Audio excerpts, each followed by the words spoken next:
5000 ஆண்டுகளுக்கு முன் ஒரு மனிதர் இன்றும் உலகத்தை குழப்புகிறார். இவர்தான் சிந்து சமவெளி நாகரிகத்தின் மர்மமான மனிதர். தாடி, அமைதியான முகம், அதிகாரத்தை காட்டும் பார்வை. அவரின் மேலங்கியில் உள்ள பூ வேலைப்பாடுகள் அந்த கால ஆடை வடிவமைப்பை நமக்கு காட்டுகின்றன. இந்த சிலை மொஹெஞ்சோடாரோ நகரத்தில் கண்டுபிடிக்கப்பட்டது. ஆனால் ஒரு கேள்வி, இவர் ஒரு அரசனா?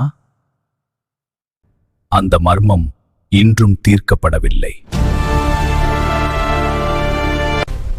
சிந்து சமவெளி இன்னும் பேசுகிறது.